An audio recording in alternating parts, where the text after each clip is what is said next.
নবীর বয়স যখন ৮৬ বছর হয়েছিল, এবার হযরতে হাজরার সাথে সারা বিবাহ দিয়ে দিয়েছিল যে আমার থেকে কোনো সন্তান হয় না, আমি একজন বন্দা মহিলা, আমার থেকে সন্তান হবে না। এই জন্য হযরতে সারা হযরতে হাজরার সাথে হযরতে ইব্রাহিম নবীর বিবাহ দিয়েছিলেন।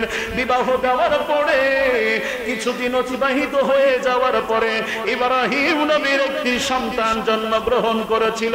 সেই সন্তানের নাম হলো হযরতে ইসমাঈল আলাইহিস সালাতু ওয়াস সালাম। জোরে জোরে বলুন আল্লাহু আকবার। হযরতে ইসমাঈল আলাইহিস সালাতু ওয়াস সালাম জন্মগ্রহণ করেছিলেন কোন পর্যায়ে আসিয়া? হযরতে ইব্রাহিম নবীর যখন বয়স ৮৬ বছর, কিতাবের ভিতরে এসেছে ৯০ বছর যখন হয়েছিল ইব্রাহিম নবীর বয়স, তখন আল্লাহর কাছে দোয়া করেছিলেন, রব্বি হাবলি মিনাস সালিহিন। ও আল্লাহ, ও পরওয়ারদিগার, আমাকে আপনি একটা নেক সন্তান, সুসন্তান দান করেন।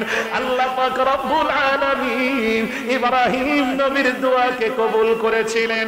সঙ্গে সঙ্গে আল্লাহ পাক রব্বুল আলামিন কোরআনের আয়াত নাযিল করে দিলেন, ফাবাশশারনাহু বিগুলামিন হালিম। হে পয়গম্বর, আপনাকে একটা সুসন্তানের সুসংবাদ আমি আল্লাহ নিজে দিয়ে দিলাম। জোরে বলুন সুবহানাল্লাহ। আল্লাহ পাক একটি সুসন্তানের সুসংবাদ শোনা দিলেন। সেই সন্তানই হলো ইসমাঈল আলাইহিস সালাতু ওয়াস সালাম। ইসমাঈল আলাইহিস সালাতু ওয়াস সালাম জন্মগ্রহণ করার পরে কিছুদিন পরে এবার আল্লাহ পাকের পক্ষ থেকে ঘোষণা আসলো, আলহামদুলিল্লাহি নাহমাদুহু ওয়া নাস্তাঈনুহু ওয়া নাস্তাগফিরুহু ونستغفره ونؤمن به ونتوكل عليه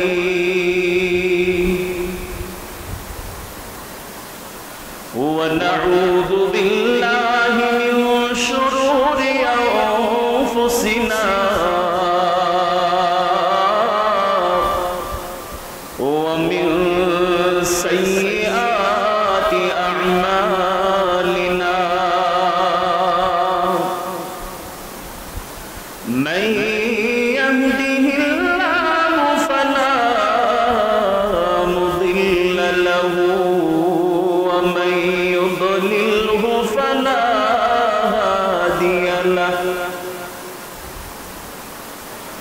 ونشهد أن لا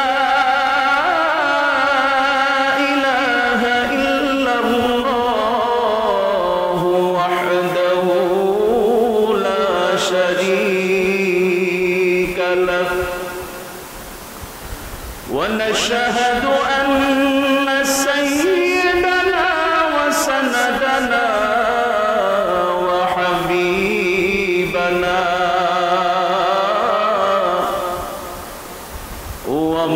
ومولانا محمدا عبده ورسوله الذي أرسله بالحق بشيرا ونذيرا وداعيا إلى الله بإذنه وسراجا وقمرا منيرا. فقد قال الله تعالى في كلامه المجيد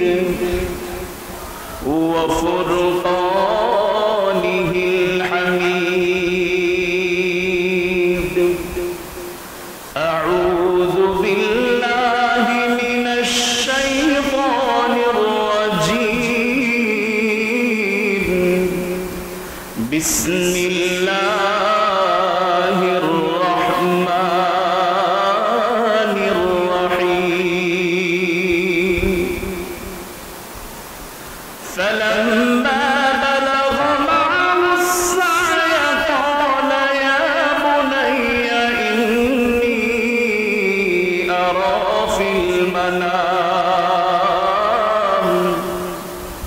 أني أذبحك فانظر ماذا ترى قال يا أبت افعل ما تؤمر ستجدني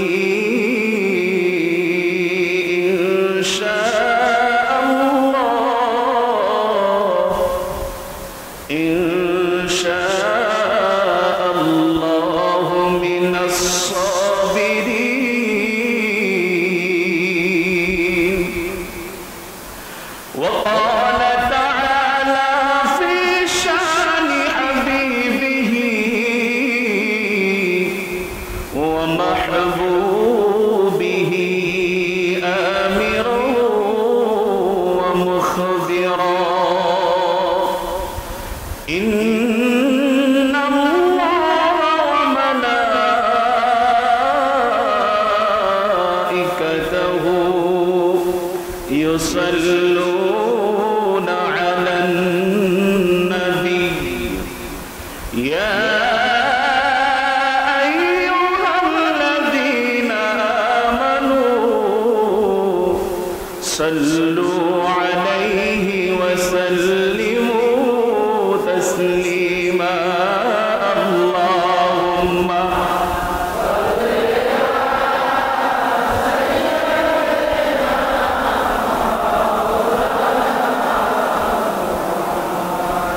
وعلى آل سيدنا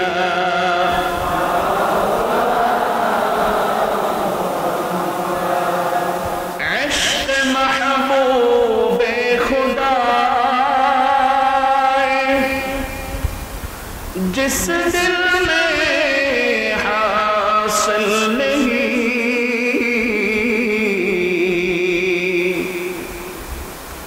इश्क़ महबूब खुदा जिस दिल में हासिल नहीं लाखों मोमिन हो मगर ईमान में कामिल नहीं ला इलाहा इल्लल्लाह ला इलाहा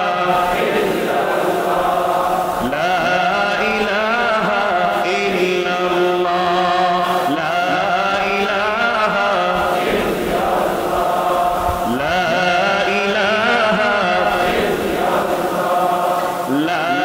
इलाहा इल्लल्लाह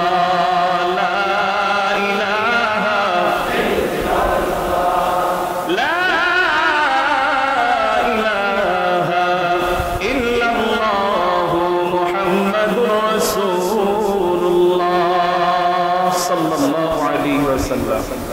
मुअज़्ज़ज़ मुहतरम हज़रत मुसल्लियाने कराम अल्लाह जल्ल जलालुहु अम्मा नवालुहुर पाक दरबार इलाहीते असंख्य अगणित शुक्र যে মহান রব্বে করিম সারা পৃথিবীর এই করোনা ভাইরাসের ছবল থেকে আমাদেরকে হেফাজত রেখে মাহফুজ রেখে হায়াতে জিন্দেগিতে বাঁচিয়ে রেখে তার ঘরে হাজিরা দেওয়ার জন্য সালাতুল জুমআ আদায়ের জন্য আসবার এবং বসবার কিছু কথাবার্তা বলবার এবং শুনবার জন্য আল্লাহ তাআলা কবুল করেছেন এজন্য দিন থেকে সকলে শুকর আদায় করি বলি আলহামদুলিল্লাহ।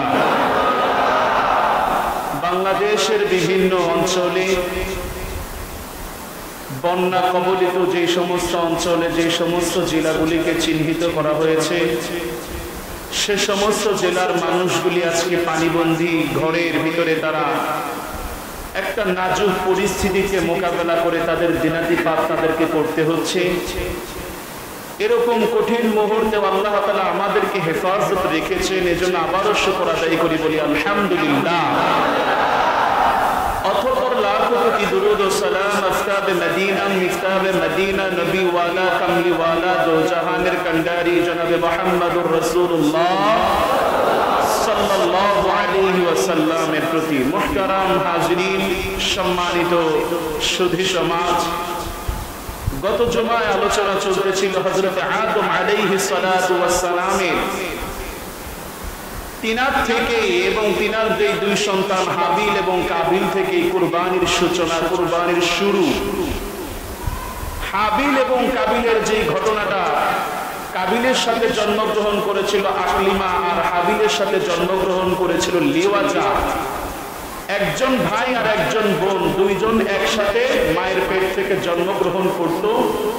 আল্লাহর শরীয়ত ছিল, আল্লাহর বিধান ছিল যে হাবিলের সাথে যেই বোন জন্মগ্রহণ করেছে এই বোনকে বিবাহ করবে কাবিল, আর কাবিলের সাথে যেই বোন জন্মগ্রহণ করেছিল সেই বোনকে বিবাহ করবে হাবিল। এটা হচ্ছে আল্লাহর শরীয়ত, আল্লাহর নির্দেশ ছিল। কিন্তু কাবিল সেটাকে উপেক্ষা করেছিল, সেটার কোনো মূল্যই তিনি দিয়েছিল না। এরপরে যখন আদম আলাইহিস সালাতু ওয়াস সালামের কাছে আসলেন, আদম আলাইহিস সালাতু ওয়াস সালাম তাদেরকে একটা ফর্মুলা বলে দিলেন যে তোমরা দুই ভাই কুরবানি করো, যার কুরবানিটা কবুল হবে, যার কুরবানিটা আল্লাহর কাছে একসেপ্ট হবে, গ্রহণযোগ্যতা পাবে, সে আকলিমাকে পাবে। আমার বন্ধুগণ, তো কথা অনুযায়ী হাবিল তিনি একটা দুম্মা জবেহ করে তিনি রেখে দিয়েছিলেন, আর কাবিল কিছু শস্য উৎপন্ন সেটা তিনি উপরে রেখে দিয়েছিলেন, একটা পাহাড়ের উঁচুতে রেখে দিয়েছিলেন।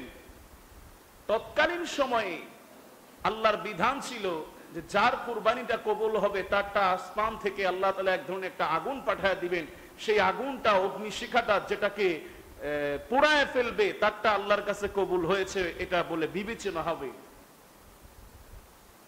দেখা গেল হাবিলের জন্তুটা পোড়ায় ফেলছে, কিন্তু কাবিলের পণ্যগুলি সেখানে পড়েই রয়ে গেল।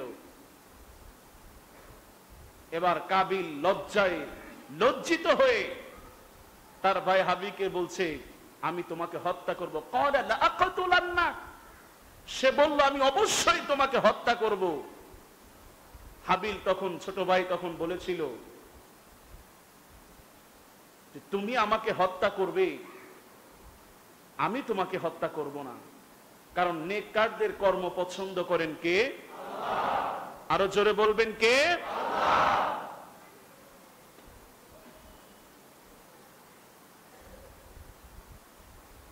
আদম আলাইহিস সালাতু ওয়াস সালাম হচ্ছে সৃষ্টির সূচনা।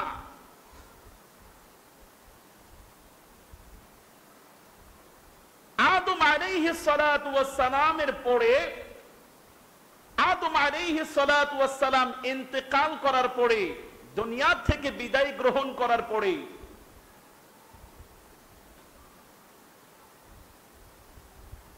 প্রায় 1200 বছর পর্যন্ত কোন নবী রাসূল এই পৃথিবীতে আসেন নাই। কত বছর? আওয়াজ করে বলেন কত বছর?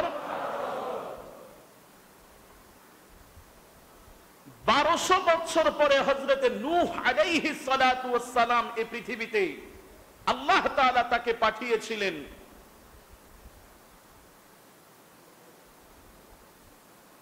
আদম আলাইহিস সালাতু ওয়াস সালাম এই দুনিয়া থেকে ইন্তেকাল করার পরে 600 বছর পর্যন্ত এই পৃথিবীর সবকিছুই ছিল এক আল্লাহর ইবাদতই ছিল, এক আল্লাহর গোলামি ছিল, এক আল্লাহর দাসত্বই ছিল, এক আল্লাহর ইবাদতের জন্য ছিল। কোথাও কোনো মূর্তি পূজা ছিল না, কোথাও কোনো শিরিকের গন্ধ ছিল না, পৃথিবীর কোথাও কোনো ধরনের শিরিকের গুনাহে পৃথিবীর কেউ লিপ্ত ছিল না। আমার বন্ধুগণ, তখন সমস্ত মানুষেরা একমাত্র গোলামি করত কার? আল্লাহ। আরো জোরে বলেন কার? আল্লাহ। সমস্ত মানুষ একমাত্র আল্লাহর ইবাদত করত, আল্লাহর গোলামি করত। কিন্তু যখন 600 বছর অতিক্রম হয়ে গেল, একদিন নয়, 2 দিন নয়, 1 বছর নয়, 2 বছর নয়, 600 বছর অতিবাহিত হয়ে যাওয়ার পরে এবার শয়তান ইবলিস ওই আদম সন্তানদের ভিতরে কুমন্ত্রণা দিতেছিল, তাদের ভিতরে যেন ইসলামকে তারা ধরে না থাকতে পারে, আল্লাহর রজ্জুকে তারা ধরে না থাকতে পারে।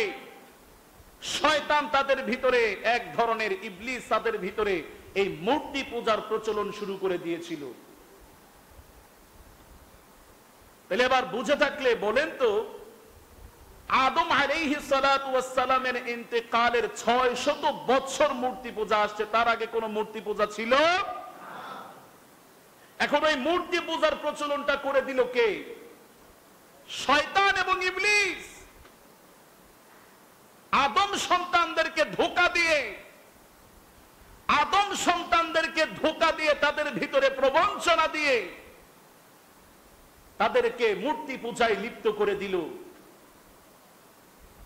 এরপরে এইভাবে ঘোর অমনিশার অন্ধকারে যখন সারা পৃথিবী সমস্ত মানুষেরা যখন মূর্তি পূজায় লিপ্ত হয়ে যাচ্ছিল, এইভাবে আরো 600 বছর চলে যাওয়ার পরে দেখলেন যে আল্লাহর ইবাদতের জন্য মানুষেরই বড় অভাব পড়ে গেছে। এমন তো সময়ে আল্লাহ পাক রব্বুল আলামিন হযরতে নূহ আলাইহিস সালাতু ওয়াস সালামকে নবী হিসেবে দুনিয়াতে পাঠায়া দিলেন। জোরে বলুন সুবহানাল্লাহ। নূহ আলাইহিস সালাতু ওয়াস সালাম আসার পরে আমার বন্ধুগণ, একদিন নয়, 2 দিন নয়, 1 বছর নয়, 2 বছর নয়, 3 বছর নয়, 4 বছর নয়, 5 বছর নয়, 950 বছর পর্যন্ত মানুষকে এক আল্লাহর ইবাদতের জন্য, এক আল্লাহর গোলামি করার জন্য, এক আল্লাহর পরিচয় করিয়ে দেওয়ার জন্য নূহ আলাইহিস সালাতু ওয়াস সালাম দাওয়াত দিয়েছিলেন। তার দাওয়াতে মাত্র 40 জন মানুষ ইসলামের দাওয়াত গ্রহণ করেছিলেন। নবী নূহ আলাইহিস সালাতু ওয়াস সালামের দাওয়াত গ্রহণ করেছিলেন।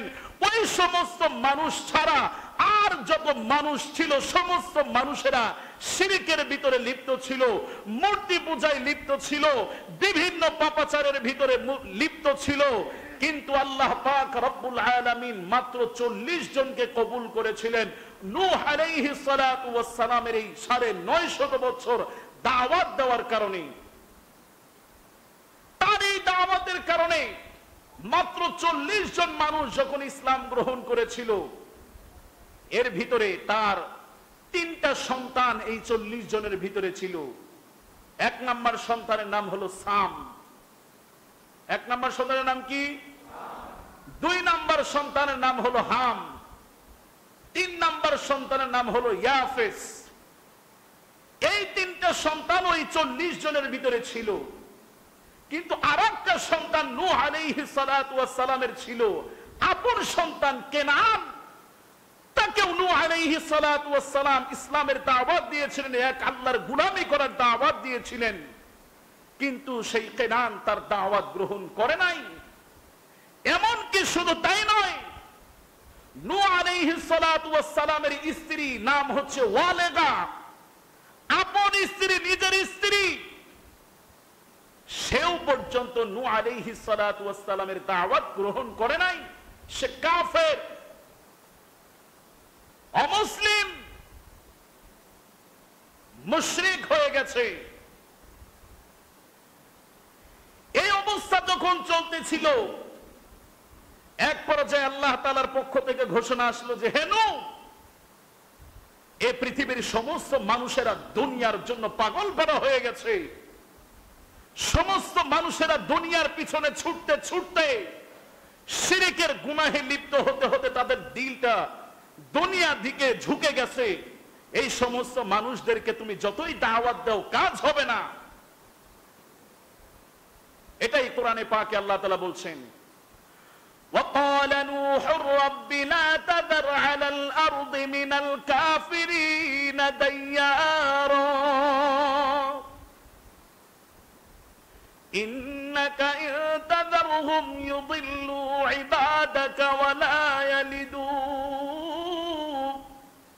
إلا فاجرا كفارا। আল্লাহ রাব্বুল আলামিন নূহ আলাইহিস সালাতু ওয়াস সালামকে, নূহ আলাইহিস সালাম বললেন, যে এই সমস্ত মানুষরা তারা যে পাপাচারের ভিতরে লিপ্ত হয়েছে, কিন্তু নতুন করে যে সমস্ত প্রজন্ম শিশু সন্তানরা জন্মগ্রহণ করবে, এরাও তো এই পাপের দিকে ঝুঁকে যাবে। ঝুঁকে যাইতে যাইতে সারা দুনিয়াটা পাপের স্বর্গ রাজ্যে পরিণত হয়ে যাবে। আল্লাহর কাছে নূহ আলাইহিস সালাতু ওয়াস সালাম, তখন আল্লাহ পাকের পক্ষ থেকে ইরশাদ হয়ে গেল, ঘোষণা এসে গেল, হে নূহ, তুমি তোমার যে 40 জন ইসলাম ধর্ম গ্রহণ করেছে, তোমার দাওয়াতে যারা পছন্দনীয় হয়েছে, ওই 40 জনকে নিয়ে আর যতগুলি পৃথিবীতে প্রাণী আছে প্রত্যেকটা প্রাণীর এক জোড়া করে তুমি একটা বিশাল স্টিমার বানাও, কিস্তি বানাও।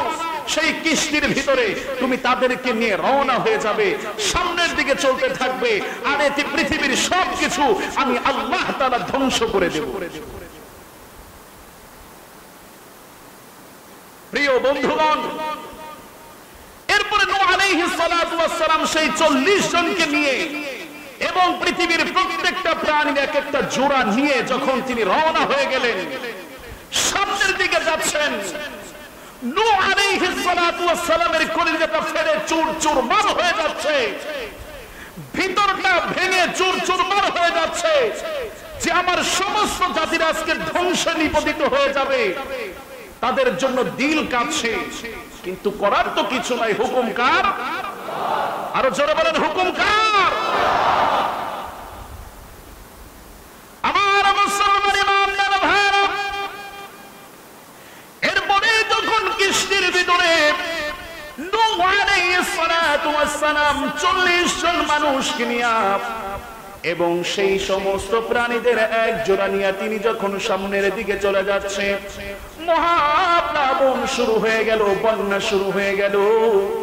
বন্যা শুরু হয়ে যাবার পরে কিস্তির দিকে যখন নূহ নবী যাচ্ছে, তার সন্তান ওই যে কেনান, ওই কেনান তখন পাহাড়ের দিকে উঠতে থাকে আর বাবাকে বলে, এই পানি আমাকে ছুঁইতে পারবে না, পাহাড় আমাকে বাঁচায় দিবে। নূহ আলাইহিস সালাতু ওয়াস সালাম তখনও পর্যন্ত তাকে বলেছিল, কিস্তির মধ্যে আসো, এক আল্লাহর গোলাম সেজে যাও, আল্লাহর একজন প্রিয় বান্দা যদি তুমি হতে পারো, তাহলে তুমি ঈমানের দৌলত যদি তুমি গ্রহণ করতে পারো, তাহলে তুমি এই নৌকায় আসতে পারবে, তুমি জান্নাতি হতে পারবে। আমার বন্ধুগণ, কিন্তু সেই কেনান সেদিন বাবার কথা শুনে নাই, পয়গম্বরের কথা শুনে নাই, নবী নূহ আলাইহিস সালাতু ওয়াস সালামের কথা শুনে নাই। না শোনার কারণে নূহ আলাইহিস সালাতু ওয়াস সালামের কোনো ক্ষতি হয় নাই। কেনান নিজেই ডুবে ডুবে তিনি দুনিয়া থেকে বেঈমান হয়ে মরেছে। কথা বলেন ঠিক না বেঠিক? আমার মুসলমান ইমানদার ভাইরা, খুব ভালোভাবে বুঝবেন, দিলের কান দিয়ে শুনবেন। এবার যখন সমস্ত পৃথিবীর সব কিছু ধ্বংস হয়ে গেল, সব কিছু ধ্বংস হয়ে গেল, পৃথিবীর সব কিছু ধ্বংস হয়ে যাওয়ার পরে ওই যে নূহ আলাইহিস সালাতু ওয়াস সালামের তিনটা সন্তান ছিল, হাম, সাম, ইয়াসের, সেখান থেকে আবার আল্লাহ পাক রব্বুল আলামিন যুগে যুগে আবার পৃথিবীর নতুন মানুষকে আল্লাহ আবাদ করে দিলেন সারা পৃথিবী জুড়ে। জোরে জোরে বলুন সুবহানাল্লাহ। আমার মুসলমান ইমানদার ভাইরা, এইভাবে হাম, সাম এবং ইয়াসেফের বংশধর থেকে আস্তে আস্তে পর্যায়ক্রমে আমার বন্ধুরে হযরত ইব্রাহিম আলাইহিস সালাতু ওয়াস সালাম নামক একজন পয়গম্বর, সেই পয়গম্বর ইরাকের বাবলেন নামক শহরের উর নামক গ্রামে জন্মগ্রহণ করেছিলেন। এই নূহ আলাইহিস সালাতু ওয়াস সালামের পরে ইব্রাহিম আলাইহিস সালাতু ওয়াস সালামের ব্যবধান হলো 2640 বছরের ব্যবধান। চিৎকার দিয়ে বলুন আল্লাহু আকবার। হযরত ইব্রাহিম আলাইহিস সালাতু ওয়াস সালাম কেমন করে জন্মগ্রহণ করেছিল, কোন বিপদের মুহূর্তে জন্মগ্রহণ করেছিল, একটু আপনাদেরকে আমি তাজ দিয়ে দিতে চাই। আমার বন্ধুরে, হযরতে ইব্রাহিম আলাইহিস সালাতু ওয়াস সালামের পিতার নাম ছিল আযর। এই আযর ছিল মূর্তি পূজক, এই আযর ছিল মূর্তি বানানেওয়ালা। একদিন নমরুদ যখন ক্ষমতায় ছিল, বাদশা যখন নমরুদ ক্ষমতার ভিতরে আছে, নমরুদ একদিন স্বপ্নে দেখলো এই রাজ্যের ভিতরে এমন একটা শিশু সন্তান জন্মগ্রহণ করবে, এই শিশুটাই হবে তোমার এই রাজ্যের চুরমার করে দেওয়ার। একমাত্র আল্লাহর ইবাদতের জন্য, সারা পৃথিবীর সমস্ত মানুষের জন্য একমাত্র আল্লাহর একজন মনোনীত বান্দা হবে। সেই নবীর নাম হবে, সেই নবীর নাম হবে ইব্রাহিম আলাইহিস সালাতু ওয়াস সালাম। আমার বন্ধুরা, এই কথা, এই স্বপ্ন নমরুদ দেখার পরে নমরুদের ঘুমটা হারাম হইয়া গেল। এবার তিনি চিন্তা করলো, এই রাজ্যের ভিতরে, দেশের ভিতরে সমস্ত মানুষদের কাছে অ্যালার্ট জারি করে দিল, 144 জারি করে দিল, পৃথিবীর সমস্ত ঘরের ভিতরে 144 জারি করে দিল। এই সময়ের ভিতরে যদি কোনো পুত্র সন্তান জন্মগ্রহণ করে, সেই পুত্র সন্তানকে হত্যা করা হবে। আমার বন্ধুগণ খুব ভালোভাবে বুঝবেন, এই ফরমাশ, এই নির্দেশ যখন ফেরাউন নমরুদে দিয়ে দিল, নমরুদে দিয়ে দেওয়ার পরে সমস্ত এলাকার ভিতরে, সমস্ত রাষ্ট্রের ভিতরে যখনই কোনো ছেলে সন্তান জন্মগ্রহণ করে, এবার ওই নমরুদের বাহিনীরা যাইয়া ওই ছোট ছোট কচি কচি বাচ্চাদেরকে আগুনে পোড়ায়া দেয়, অথবা তরবারি দিয়ে দ্বিখণ্ডিত করে দেয়। এমন সময়ে আল্লাহ পাকের কুদরত বড় দায়ী, বুঝা বড় দায়ী। ওই যে সমস্ত সন্তানদেরকে হত্যা করার জন্য যাকে প্রধান বানিয়ে দেওয়া হয়েছিল, তার নাম ছিল আযর।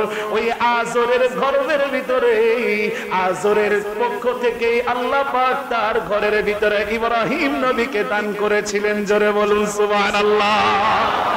সেই আযরের থেকে ইব্রাহিম নবী জন্মগ্রহণ করলেন। ইব্রাহিম নবী জন্মগ্রহণ করার পরে সেখান থেকেই জন্ম নিয়ন্ত্রণ শুরু হয়েছে। এটা দুনিয়ার একটা নমরুদি কায়দা। পৃথিবীর ভিতরে আমার বন্ধুরে, মুসলমানদের কথা হলো, আল্লাহর কথা হলো, আল্লাহর নির্দেশ হলো, সন্তান দেওয়ার মালিককে, সন্তান বাঁচায় রাখার মালিককে। আমাদের জবাব হলো, আমাদের উত্তর হলো আল্লাহ। সন্তান দেওয়ার মালিককে আমার দিনদার ইমানদার মুসলমান ভাইরা, এইভাবে যখন আযরের পরিবারের ভিতরে নবী ইব্রাহিমকে আল্লাহ তাআলা পাঠায়া দিলেন, সমস্ত মানুষদেরকে, সন্তানদেরকে যেই ব্যক্তি মারে, ওই ঘরের ভিতরেই আল্লাহ ইব্রাহিম নবীকে পাঠায়া দিলেন।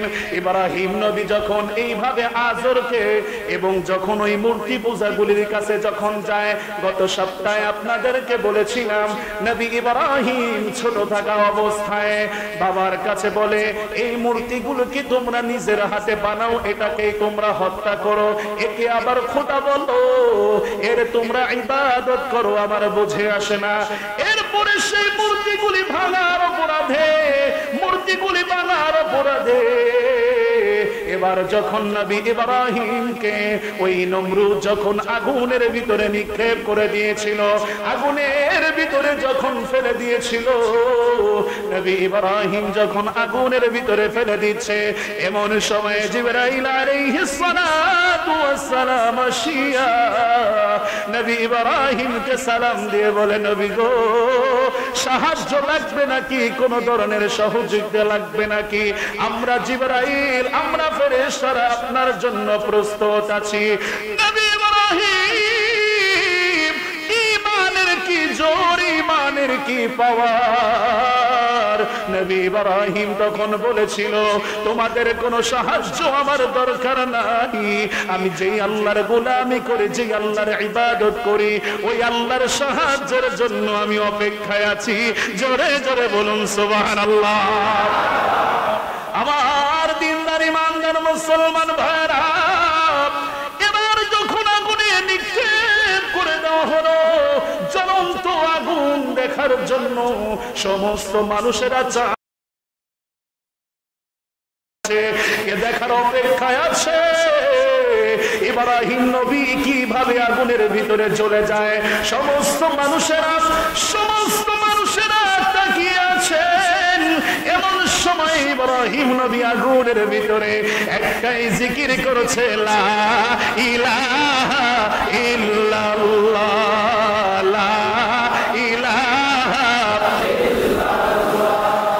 লা ইলাহা ইল্লাল্লাহ মুহাম্মাদুর রাসূলুল্লাহ সাল্লাল্লাহু আলাইহি ওয়াসাল্লাম। আমার বন্ধুরে, এবার যখন ইব্রাহিম নবী সেই আগুনের ভিতরে বসে বসে আল্লাহ নামের জিকির করছে, সমস্ত বেদিন কাফেরেরা, সমস্ত মুশরিকের দলেরা, নমরুদের সমস্ত মন্ত্রী মিনিস্টারের দলেরা, তারা অবলোকে সেই ইব্রাহিম নবীর দৃশ্যটা তাকায়া দেখিয়া তারা পাগল পারা হয়ে গেছে। এদিক থেকে আল্লাহ পাক ঘোষণা দিয়ে দিয়েছেন, আগুন রে, তোমাকে আমি আল্লাহ বানাইছি, তুমি আমার হুকুমে চলবা। আল্লাহ পাক তখন কোরআনের একটা আয়াত নাজিল করে দিলেন, কুল্লা ইয়া নারু কুনি বারদাও ওয়া সালামান আলা ইব্রাহিম। জোরে বলুন আল্লাহু আকবার। আল্লাহ পাক আয়াত নাজিল করে দিলেন, হে নবী আপনি বলে দিন আগুন তোমার কোনো পাওয়ার নাই। আমি নবী, আমি আল্লাহ পাক ঘোষণা দিয়ে দিচ্ছি, আমি নবীর জন্য, আমার বন্ধু আমার খলিল ইব্রাহিমের জন্য আরামদায়ক বিছানায় পরিণত হয়ে যাও। জোরে বলুন সুবহানাল্লাহ। আমার বন্ধুদের এই অবস্থা সমস্ত মানুষ দেখার পরে অনেক মুশরিকের দলেরা এবার তারা বিশ্বাস করে ফেললো, নমরুদ যেই নিজেকে খোদা দাবি করে, নমরুদ খোদা নয়। ইব্রাহিম যেই খোদার ইবাদত করে, ইব্রাহিমের সেই খোদাই সত্য, সেই খোদাই সত্য। ওই সময় অসংখ্য কাফের মুশরিকা নবী ইব্রাহিমের হাতে হাত রাখিয়া মুসলমান হয়ে গিয়েছিলেন। জোরে বলুন সুবহানাল্লাহ। আমার মুসলমান ইমানদার ভাইরা, এবার যখন আগুন ইব্রাহিম নবীকে পুড়াইতে পারে না, এবার নমরুদ আর একটা চক্রান্ত করলো, হে আগুন তুমি কেন পুড়াইতে পারো না? তখন আগুনের আল্লাহ ভাষা খুলে দিলেন। আগুন তখন বলে, নমরুদ রে, তুমি মনে করছো আমি জ্বালাইতে পারি না? তুমি আইসা দেখো, তুমি মনে করেছো আমি আগুন জ্বালাইতে পারি না, কিন্তু তুমি আসিয়া দেখো আমি আগুন তোমাকে জ্বালাইতে পারি কিনা। আমার বন্ধুরে, এইভাবে অতিবাহিত হওয়ার পরে এবার নমরুদ আর একটা চক্রান্ত করলো। নমরুদের চারপাশে মানুষগুলি ঘিরে বড় বড় পাথরগুলি নবী ইব্রাহিমের দিকে মারছে। আমার বন্ধুগণ, কিন্তু একটা পাথর নবী ইব্রাহিমের গায়ে লাগে নাই, আল্লাহ বাঁচায় দিয়েছেন। জোরে বলুন সুবহানাল্লাহ। একটা পাথর নবী ইব্রাহিমের গায়ে লাগে নাই। এইভাবে নবী ইব্রাহিম এত বিশাল ঈমানী পরীক্ষা দিতে দিতে এবার যখন নবী ইব্রাহিম সেখান থেকে মুক্ত হওয়ার পরে এবার তিনি চলে গেলেন সিরিয়ায়। সিরিয়ায় যাওয়ার পরে সেখানে তিনি যাওয়ার পরে বাহরাইন নামক বর্তমান যে রাষ্ট্রটা আছে গো, এই দেশের যিনি প্রেসিডেন্ট ছিলেন তার একটা কন্যা ছিল, নাম হলো সারা। এই সারার সাথে নবী ইব্রাহিমের বিবাহ বন্ধনে আবদ্ধ হয়ে গেল। বিবাহটা কিভাবে হয়েছিল এর আগে আমি বলেছিলাম, আজকে বলবো না, সময় কম হবে। আমার বন্ধুগণ, সেই সারার সাথে নবী ইব্রাহিমের বিবাহ হয়ে যাওয়ার পরে নবী ইব্রাহিম আবার তিনি দ্বীনের কাজের জন্য বের হয়ে গেলেন। এবার যখন মিশরের দিকে তিনি রওনা হয়ে গেলেন, মিশরের দিকে যাওয়ার পরে মিশরের যেই বাদশা ছিল সেই বাদশা সারাকে আটকা ফেললো, সারাকে ভোগ করার জন্য আটকা ফেললো। এবার সারাকে আটকানোর পরে নবী ইব্রাহিমকে জিজ্ঞাসা করে, এই মহিলাটাকে? নবী ইব্রাহিম তখন বলেছিল, এ হলো আমার বোন। আমার বোন বলার কারণ কি? আমার বন্ধুরে, যদি বলতো আমার স্ত্রী সঙ্গে সঙ্গে নবী ইব্রাহিমকে হত্যা করে ফেলতো, এই জন্য তিনি বোন বলে পরিচয় দিয়েছে। আপনারা বলুন, হাদিসের ভিতরে আছে, ইসলামের শরীয়তের ভিতরে বলেছে আল্লাহ পাকের নির্দেশ হলো জান বাঁচানোর জন্য মিথ্যা কথা বলা জায়েজ আছে। কথা বলেন ঠিক না বেটি? আমার মুসলমান ইমানদার ভাইরা, এবার যখন সেই বাদশা সারা এবং ইব্রাহিমকে কারাগারের ভিতরে পাঠায় দেওয়ার পরে সারার কাছে তখন ওই বাদশা তার চরিত্র নষ্ট করার জন্য ঘরের ভিতরে গিয়েছে। সারা বলে, হে বাদশা, তোমার ক্ষমতা বেশি হতে পারে, তোমার পাওয়ার বেশি থাকতে পারে, তবে আমি বলছি তুমি আল্লাহকে ভয় করো, তুমি আল্লাহকে ভয় করো, আল্লাহকে ভয় করো, না হলে আল্লাহর আযাব তোমাকে গ্রেফতার করে নিবে। এরপরেও যখন সেই বাদশা না শুনিয়া এবার যখন সারার শরীরে হাত দেওয়ার জন্য গেছে, তার পাটা জমিনের দিকে দেবে গেছে। এরপরে যখন আবার জোরে সোরে হাত বাড়াইতে গেছে, তার চোখটা অন্ধ করে দিয়েছেন আল্লাহ। এবার ওই বাচ্চা বুঝতে পেরেছে এই মহিলা কোনো সাধারণ মহিলা নয়, এই মহিলা আল্লাহর একজন প্রিয় বান্দি। কথা বলেন ঠিক না বেটি? আমার মুসলমান ইমানদার ভাইরা, এরপরে যখন সেখানে ওই বাদশা যখন বুঝতে পারলেন, এবার ওই সারাকে জিজ্ঞাসা করলো, আমাকে এই মাটি থেকে বাঁচায় দাও, আমার চোখটা ভালো করার জন্য তোমার আল্লাহর কাছে তুমি দোয়া করো। সারা তখন বললেন, আমি তোমার জন্য দোয়া করতে পারি, তুমি যেই কাষ্ঠরির ভিতরে, যেই কারাগারের ভিতরে একজন পয়গম্বর নবী ইব্রাহিমকে আটকায় রেখেছো, সে কোনো সাধারণ মানুষ নয়, সে কোনো নরমাল মানুষ নয়, সে একজন পয়গম্বর, সে একজন নবী। তার সাথে যদি তুমি বেয়াদবি করো, দৃশ্যটা দেখাও, তাহলে তোমাকে কিন্তু আল্লাহ আযাবে গ্রেফতার করবে। তুমি তাকে ছেড়ে দাও, ছেড়ে দিলেই তোমাকে, তোমার জন্য আল্লাহর কাছে দোয়া করব। আমার মুসলমান ইমানদার ভাইরা, এই কথা বলার পরে বাদশা তখন রাজি হয়ে গেল। বলার সঙ্গে সঙ্গে যখন দোয়া করলেন, মালিক রে, এই লোকটা ভুল বুঝতে পেরেছে, তাকে তুমি মাফ করে দাও। সঙ্গে সঙ্গে জালিম বাদশার চোখ এবং মাটি থেকে পাটা উঠে গেল। জোরে বলুন সুবহানাল্লাহ। আমার মুসলমান ইমানদার ভাইরা, এরপরে যখন ছাড়া পাওয়ার পরে ওই কাষ্ঠরির ভিতরে আর একটা সতী সাধবীন মা ছিল, তার নাম হলো হাজরা। ওই হাজরা নাম্নী যেই মহিলাটা কারাগারের ভিতরে ছিল, ওই মহিলার চরিত্র নষ্ট করার জন্য এই বাদশা তাকে কারাগারের ভিতরে আটকিয়েছিল। সারার বেলায় যেই রকম ঘটনা ঘটেছে, হাজরার বেলায় ওই রকম ঘটনাই ঘটেছিল। আমার বন্ধুরে, এবার যখন ওই বাদশা বুঝতে পারলো, নবী ইব্রাহিমকে বলল, ভাই নবী ইব্রাহিম, আমি জীবনে বহুত মহিলা দেখেছি, অনেক মা বোনকে দেখেছি, কিন্তু আমার জানা মতে এই দুইটা মহিলার মতো সৎ চরিত্রবান মহিলা এই রাজ্যের ভিতরে আর কেউ নাই। জোরে জোরে বলুন সুবহানাল্লাহ। তখন নবী ইব্রাহিমকে বললেন, আপনার স্ত্রীকে আপনিও নিয়ে যান, সঙ্গে সঙ্গে হাজরা নামে এই মহিলাকে আপনি নিয়ে যান। এবং নবী ইব্রাহিম বললেন, না, আমি একে নিতে চাই না। পাশে হযরতে হাজরা তখন বললেন, নবী গো, আপনি যদি অনুমতি দেন, এই মহিলাকে আমি আমার সঙ্গে নিতে চাই, কারণ আমরা বয়সে বৃদ্ধ হয়ে যাচ্ছি, আমাদের একটা কাজের লোকের দরকার আছে, একজন সহযোগী লোকের দরকার আছে। এই কথা বলার পরে হাজরাকে তিনি নিয়ে নিলেন। নিয়ে নেওয়ার পরে ওই বাদশা তখন বললেন, নবী গো, আপনি এই দেশ থেকে যেতে পারবেন না, আপনি আমার এই রাজ্য থেকে যেতে পারবেন না, আপনি আল্লাহওয়ালা, আপনি আল্লাহওয়ালা, আপনি একজন পয়গম্বর, আপনাকে আমার এই রাজ্য থেকে যেতে দেব না, আপনারা আমার এই রাজপ্রাসাদের ভিতরে থাকবেন। এই অনুমতি দেওয়ার পরে নবীর বয়স যখন ৮৬ বছর হয়েছিল, এবার হযরতে হাজরার সাথে সারা বিবাহ দিয়ে দিয়েছিল যে আমার থেকে কোনো সন্তান হয় না, আমি একজন বন্দা মহিলা, আমার থেকে সন্তান হবে না। এই জন্য হযরতে সারা হযরতে হাজরার সাথে হযরতে ইব্রাহিম নবীর বিবাহ দিয়েছিলেন। বিবাহ দেওয়ার পরে কিছুদিন অতিবাহিত হয়ে যাওয়ার পরে ইব্রাহিম নবীর একটি সন্তান জন্মগ্রহণ করেছিল। সেই সন্তানের নাম হলো হযরতে ইসমাঈল আলাইহিস সালাতু ওয়াস সালাম। জোরে জোরে বলুন আল্লাহু আকবার। হযরতে ইসমাঈল আলাইহিস সালাতু ওয়াস সালাম জন্মগ্রহণ করেছিলেন কোন পর্যায়ে আসিয়া?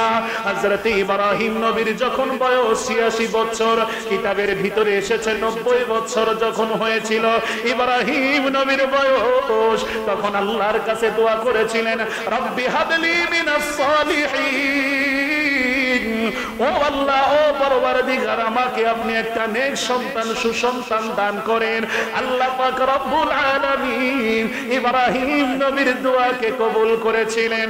সঙ্গে সঙ্গে আল্লাহ পাক রব্বুল আলামিন কোরআনের আয়াত নাযিল করে দিলেন, ফাবাশশারনাহু বিগুলামিন হালিম।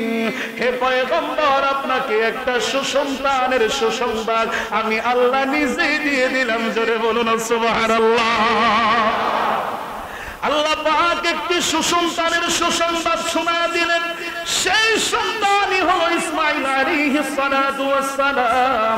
ইসমাঈল আলাইহিস সালাতু ওয়াস সালাম জন্মগ্রহণ করার পরে কিছুদিন পরে এবার আল্লাহ পাকের পক্ষ থেকে ঘোষণা আসলো, নবী, আপনি আপনার স্ত্রী হাজরা এবং ইসমাঈলকে, এই যে বর্তমান আপনারা মক্কায় যান, যারা হজ করতে গিয়েছেন, এই মক্কায় কোনো বাড়িঘর ছিল না, এই মক্কায় কোনো ঘর বাড়ি ছিল না, কোনো মানুষ ছিল না, কোনো গাছপালা, কোনো কিছুই ছিল না, একটা মরুভূমি ছিল। ওই মরুভূমির ভিতরে হযরতে হাজরা এবং ইসমাঈল নবীকে ইব্রাহিম নবী সেখানে রেখে আসলেন।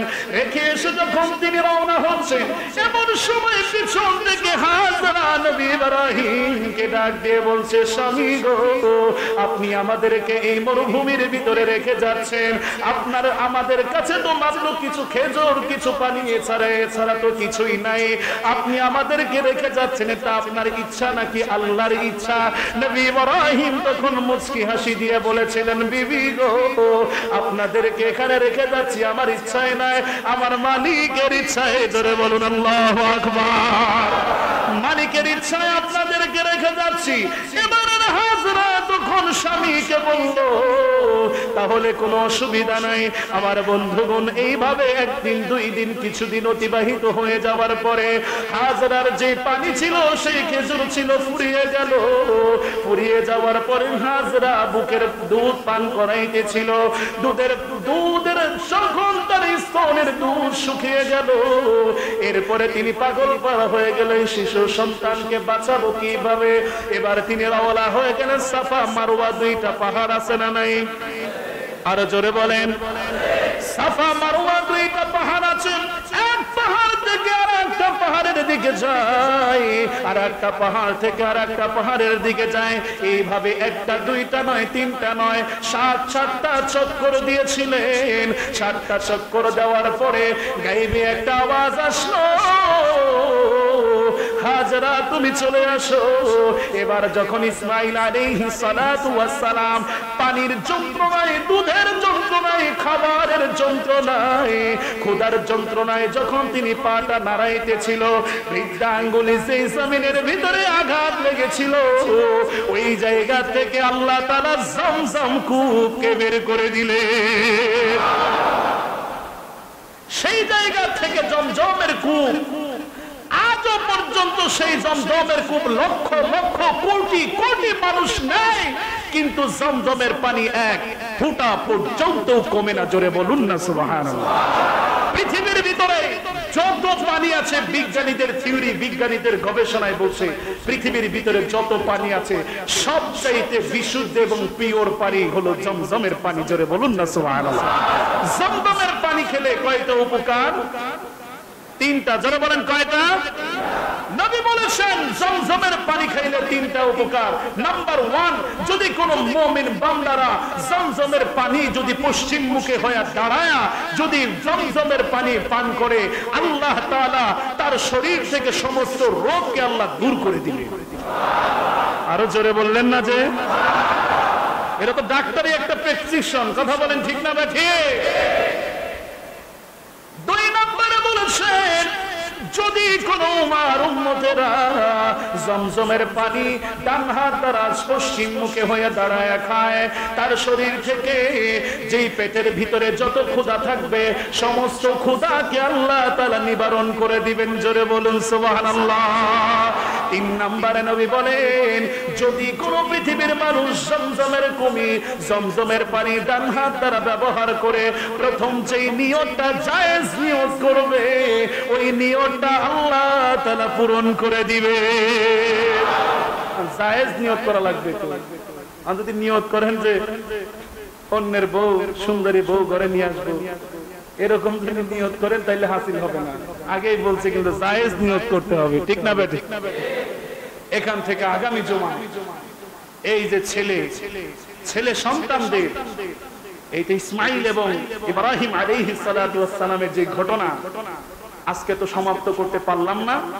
ইনশাআল্লাহ আল্লাহ চাহেন তো আগামী জুমা 12:30টার ভিতরে মসজিদে আসবেন। ইনশাআল্লাহ বলা হবে, শুনবেন, ঈমান বৃদ্ধি হবে। কথা বলেন ঠিক না বেঠি? কোরআন হাদিসের কথা শুনলে মানুষের ঈমান বৃদ্ধি হয় কি হয় না? তো ভাই এখান থেকে আগামী জুমায় আলোচনা হবে।